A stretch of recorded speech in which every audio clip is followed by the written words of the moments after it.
Try, as an experiment, to justify the necktie.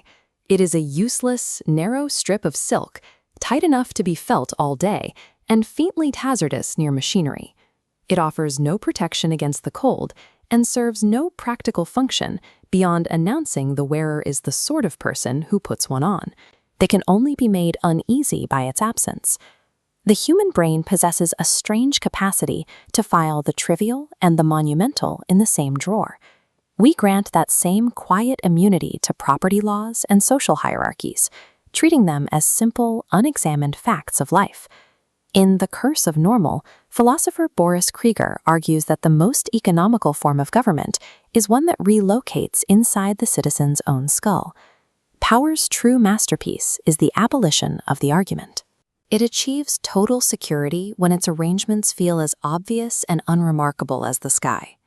Antonio Gramsci spent the last decade of his life in a fascist prison, facing a contradiction that the existing script of history couldn't explain.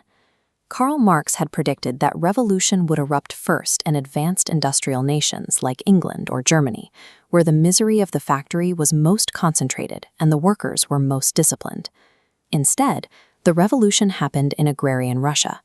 Meanwhile, the workers of the developed West looked at the role history had handed them and politely declined it. Gramsci named the reason hegemony, rule by consent rather than force. He saw a form of domination so thoroughly woven into schools, churches, and songs that it became invisible to the people living inside it. We can decline Gramsci's violent political program while still acknowledging his diagnosis. His account of how consent is engineered describes the quiet machinery that decides what counts as reasonable and respectable. Visible coercion, the police, the courts, the army, is the tool of last resort. The real lifting is done in the schoolroom and through stories, where power operates by making itself feel natural. Michel Foucault expanded this view with the concept of normalization. This power operates through continuous measurement, using the standard to manage conduct without ever raising a whip. Consider the infant growth chart. Before a child can speak, its length and weight are measured and plotted against a percentile. A number now expresses how that human being compares to everyone else. The grade, the score, and the percentile enlist us in our own adjustment. We are shown exactly where we deviate from the standard, and are left to correct ourselves out of a desire not to fall behind. The older power of the sovereign was awesome, but intermittent. It only descended when a law was broken. The modern norm is constant, installing the eye of the watcher inside the individual. This machinery is often staffed by kind people who only want to help.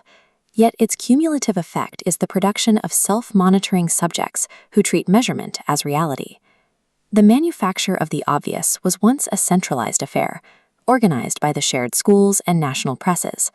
That container is now cracking. Today, consent is scattering into affinity networks. These digital landscapes generate their own incompatible versions of the obvious, creating parallel worlds that barely acknowledge one another's existence. The intellectuals organizing our daily sense of meaning are no longer exclusively human. We have entered a conversation where the curation of reality is increasingly automated. Algorithmic feeds now select what we encounter, learning our attention to maximize engagement. Silently adjusting the boundaries of the sayable, these new architects of common sense optimize for a model of the self they helped build. Rebellion begins in the moment a person stops mistaking the arranged for the natural and starts to wonder who did the arranging. To change the world, you must first change what it agrees to call normal.